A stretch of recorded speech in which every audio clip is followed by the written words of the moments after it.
Hello everybody, welcome to Monday. So our book of the month is going to be Who Moved My Cheese, which is an amazing way to deal with change in your work and in your life. And there's nothing bigger than the pandemic for actually taking all that change at the minute. So I'm just going to kind of move that so I can see you all. It was snowing outside, so it has stopped at the minute, and my husband, he's doing a speed awareness course. So I've just taken on, and I did try and go live, but it was all grainy and funny noised again. So I've given up with that and I'm recording the video. So here we go. Who Moved My Cheese? It's a story about change that takes place in a maze where four amusing characters look for cheese. Cheese being a metaphor for what we want to have in life. Whether it's a job, a relationship, money, a big house, freedom, health, recognition, spiritual peace, or even an activity like jogging or golf. Each of us has our own idea of what cheese is, and we pursue it because we believe it will make us happy. And if we get it, we often become attached to it. And if we lose it or it's taken away, it can be traumatic. The maze represents where you spend your time looking for what you want. And the characters in this amazing little book are two mice and two little people. And they're meant to represent parts of ourselves, the simple and the complex. You can see it would be to our advantage to do things simple that work when things change. So the idea is that there's two mice and two little people, and the two mice do things better when they face change because they keep things simple, while the two little people's complex brains and thinking and human emotions complicate things. So you can see where it's going. It's almost like there's loads of ways for us to actually adapt and to think about change, and if you put change being, if you put this whole thing, the whole kind of cheese thing, and realise that the maze is almost like maybe the routes that we go down, or the different mazes, the different stuff that we go down to through our visibility to get to the end result, as it were, and how we go about that. So even as I read this to you, I want you to kind of recognise, even as I'm reading this, is that this is a medium. At points, people would do storytelling and they would do it in front of people. One of the first places that you get storytelling is in school, where, you know, the teacher sits down and the teacher gets the book and all the kids sit down and they listen to the story. And depending on how the teacher reads the story, whether she's animated, whether she brings the characters alive, etc., we either kind of get completely lost in the story or not. So when you're telling your business stories out on your visible sort of platforms, whether it's on a Facebook Live or whether it's a recorded Zoom like this, the ability to use this medium and to think past it, think through it, to actually get your message across is really important. So many people right now are getting really caught up with the idea that this device stops connecting with people. It does not stop connecting with people at all. I can see myself on the screen. I can imagine you behind the screen. If I act like a performer here, I can tell the story in an engaging way, hopefully, that has you excited to listen to it or to see what's coming next. And that's the way, that excitement, that storytelling, that idea, if you think back to when we were kids in school, that storytelling was one of the first places that we encountered being taken into a new world, being taken into a magical place almost, where things changed and different things happened. And it's the same with cinema now. It's the same with Netflix and series. It's why Hollywood is so big and why there's so much money in it. And it doesn't matter whether we're watching it live on a theatre. It doesn't matter whether we're watching it on a movie where we can edit video and we can create different scenes, etc. What matters behind it is there's a story. And so I thought I love this little I move my cheese, who moved my cheese? I move my cheese. So that we can actually get into the story of how to be storytellers, how to communicate the value of what we do better.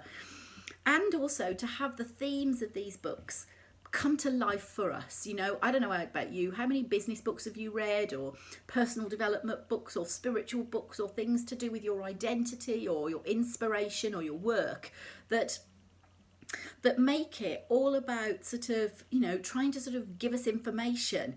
And we can only take in information little by little. I think you can only take in one truth at a time. So stay with me. We're going to have a little couple of pages of Who Moved My Cheese. This is the bit before the story. So this is a gathering in Chicago. And so I'm going to I'll read this to you. Let's just pretend that we are back, you know, in the classroom, as it were, and we're listening.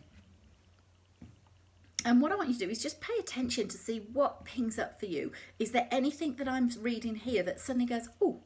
And if it does, I want you to just pay attention, pop it in the comments or on a replay and go, you know, what did you hear? Because I think every time we read a book, we're not the same people as we read it the first time, or if we haven't read this book before, see what comes up to you first time round. So here we go.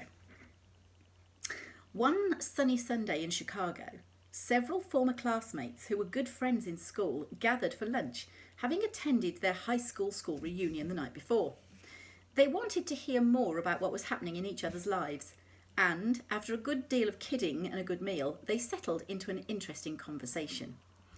Angela, who had been one of the most popular people in the class, said, "Life sure turned out differently than I thought it would when we were in school. A lot's changed." It certainly had, Nathan echoed.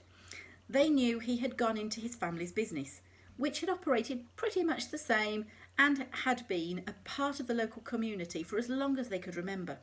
So they were surprised when he seemed concerned. He asked, "But have you noticed how we don't want to change when things change?" Carlos said, "I guess we resist changing because we're afraid of change." "Carlos, you were captain of the football team," Jessica said. "I never thought I'd hear you say anything about being afraid." They all laughed as they realised that although they had gone off in different directions, from working at home to managing companies, they were experiencing similar feelings. I've said that word about 4 times today, and it still sounds weird to me.